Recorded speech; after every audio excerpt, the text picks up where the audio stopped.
선거 때가 되면 그러니까 방송통신심의위원회 안에 선거 기간 동안 한시적으로 선거심의위원회를 선거방송심의위원회죠. 그걸 만드는데 3개월 정도 하죠.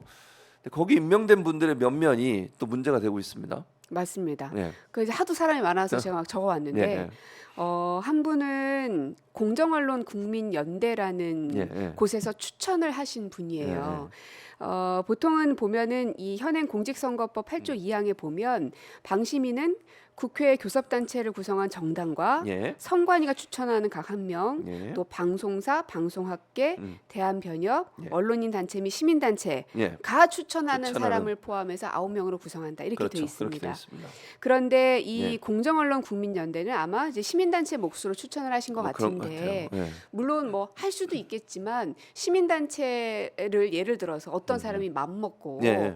그냥 깃발 하나 꽂고 시민단체 등록시켜서 한 1년, 2년 그냥 활동 좀 하다가 예.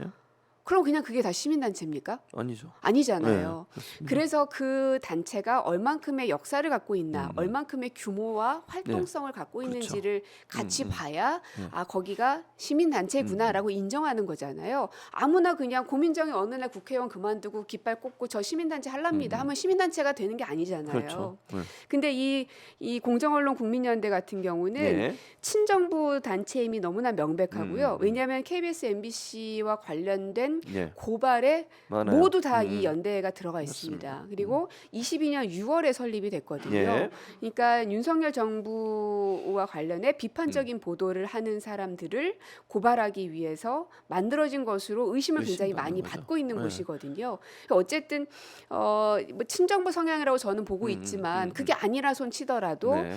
이제 막 생긴 단체인데 그렇죠. 이런 곳에서 추천을 받는다는 거는 명분이 너무 떨어진다. 떨어지죠. 네. 또 하나 너무 재미있는 거는 예. 선거방송심의위원회를 만드는 이유는 예. 각 방송사들이 선거 방송을 할 때 예. 불공정하고 편파적으로 하지 않는가를 보라고 그렇죠. 만든 거잖아요. 맞습니다. 근데 이 심의위원회의 한 명은 예. TV조선에서 추천한 사람이 그건 들어가요. 말이 안 돼요. 그러면 TV조선 이거는 이해충돌이죠. 이해충돌이죠. 그럼 TV조선은 명백하게. 뭡니까? 그러니까 말이 안 되는 거예요. 그런 일을 왜 하는지 모르겠어요, 저는.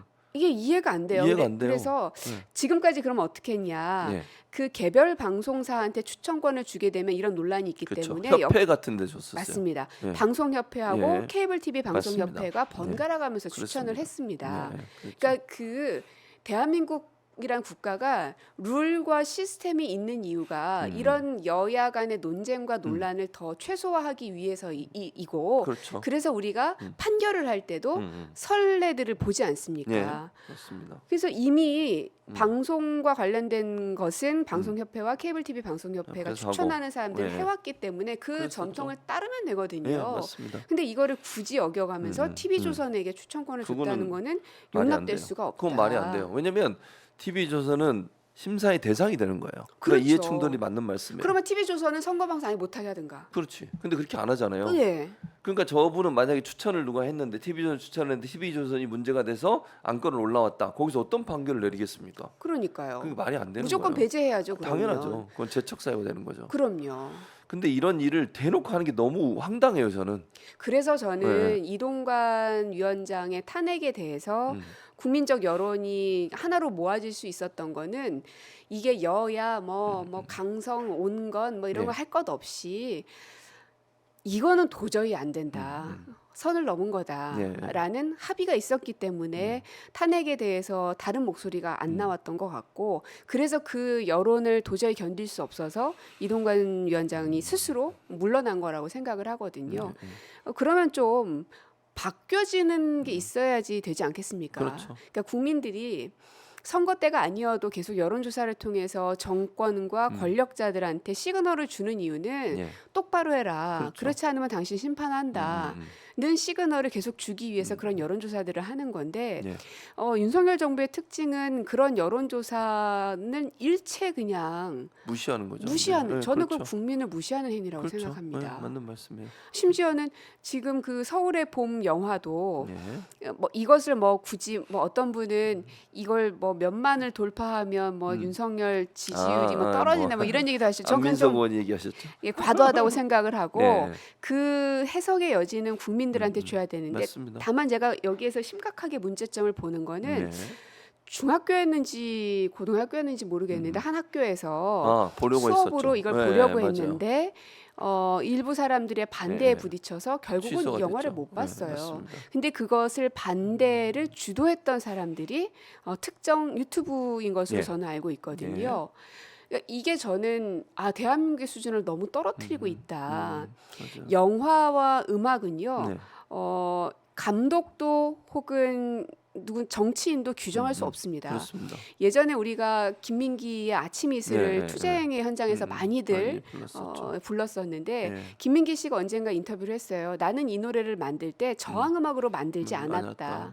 그러나 그 시대가 그 음악을 저항음악으로 만든 거거든요. 그래서 지금 윤석열 대통령께서 계속 이렇게 정말 독재자처럼 막 밀어붙이는 행위가 강서 선거 이후에도 이동관 사태 이후에도 전혀 바뀌지 않고 이렇게 계속 간다면 이런 영화들도 예. 감독은 그런 의도로 안 만들었겠지만 저항 영화가 되어지는 그렇죠. 것이죠. 시대가 네. 결국은 예술을 그렇게 만드는 네, 것인데 맞습니다. 그걸 너무 모르시는 것 같아요. 그러니까요. 좀 답답하고 지금 또 그것뿐만 아니라 위원회 위원장을 그 성균관대 교수예요. 네, 그분이 제가 알기로는 유일임 지금 방송통신심의위원회 위원장의 논문을 지도했던 분 아닙니까? 맞습니다. 같은 대학에서. 박사학위 논문 지도 교수예요. 어떻게 이럴 수? 아니 그러니까 너무하는 거 아닙니까? 류일임 위원장은 하여튼 조심하십시오. 제가 네. 하여튼 이 방송통신 관련된 사람들의 각종 자료와 이동관 위원장 한 명 탄핵으로 끝내지 않을 거기 때문에 지금 매의 눈으로 보고 있거든요. 네. 그래서 근데 이제 유일임이라는 인물에 대해서 국민적 관심도가 좀 떨어지다 보니까 그렇죠. 아무래도. 이분께서 이게 그냥 너무 막 나가시는 것 같은데 결국은 제 발에 자기가 넘어질 것이다. 분명히 제 경고 말씀을 드리겠다는 점. 예.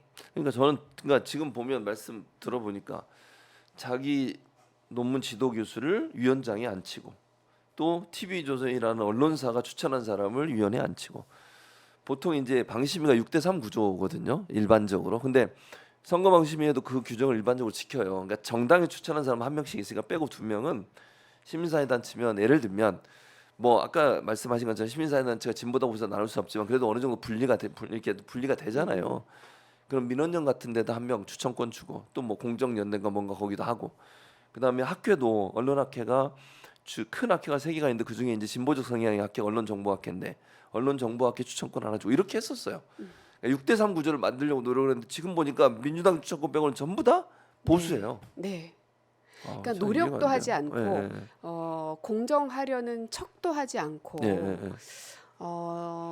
그래서 도대체 무슨 든든한 백이 있길래 저렇게까지 하나 혹은 근데 이제 뭐 백이랄 게 없을 테니까 예. 결국은 이번 총선에서 무슨 수를 쓰더라도 수단과 방법을 가리지 않고 일당을 만들지 않으면 자신의 자리가 보전받기 어렵겠다는 판단을 대통령께서 하고 계시는 것 같아요. 같다. 예. 그러나 일단은 지금 뭐 네덜란드에 가 계시긴 한데 예. 돌아오자마자 푸셔야 될 것은 김건희 특검입니다. 그렇죠. 예, 예, 예. 이게 늘상 어떤 권력이든 가족 비리로 문제가 많이 돼요. 네, 그렇죠. 근데 그 문제를 그냥 덮어두고 넘어갈 수는 없는 노릇입니다. 어떤 정부든 그랬어요. 진보 정부든 보수 정부든. 그러나 이 김건희 특검법은 그래서 국민의힘에서도 거부하기가 되게 어려워하고 있거든요. 예. 근데 대통령실에서는 너무나 당연하게 또다시 거부권을 얘기하고 있는 그렇습니다. 상황이라 예, 예. 그래서 대통령이 우리가 이제 만약에 야당이 다 뭉쳐가지고 특검법을 통과시켜요. 예. 그러면 대통령이 또 거부권 거부권 행사합니다. 행사하겠죠. 그러면 네. 저희가 제 발의를 예, 또 예, 하지 예. 않습니까? 제- 제 의결을 해야 예, 되는데 그렇죠. 이때 국민의힘이 제 의결에 반대하게 하기 위해서 그래서 국민의힘의 공천이나 이런 예. 것들을 최대한 뒤로 늦추고 늦춘다. 있는 거 아닙니까? 예, 그렇죠. 그 수를 음. 대통령과 대통령실만 아는 게 아니에요. 대부분의 국민들도 그걸 다 보고 있습니다. 그렇죠. 예, 맞습니다. 그래서 대통령께서 꼼수를 쓰시려다가는 예. 오히려 더 큰 화를 맞을 수 그래서 있다. 제 꾀에 자기가 넘어지는 거죠. 맞습니다. 예. 그래서 김건희 특검법은 오히려 그냥 화끈하게 인정하고 예. 수사를 받아서 본인들 말처럼 뭐 결백하면 되지 않습니까? 맞습니다. 그 오히려 이참에 아직 정권도 많이 남아 있는데 그렇죠. 털어버리면 되지 않겠어요? 그렇죠. 네, 맞아요. 예. 근데 왜 뭐가 이렇게 두려워서? 그러니까요. 예전에 장모님은 뭐 1원 한 푼입니까? 받은 10원 한 10원 푼입니까? 한 푼. 예, 10원 한 푼 받은 적 없다는 말 때문에 참 논란이 지금 되고 그랬었죠. 있는데. 근데 감옥 가 계시잖아요. 그러니까요. 그러니까 더 믿을 수가 없는 믿을 겁니다. 수 없죠. 국민들은. 맞습니다.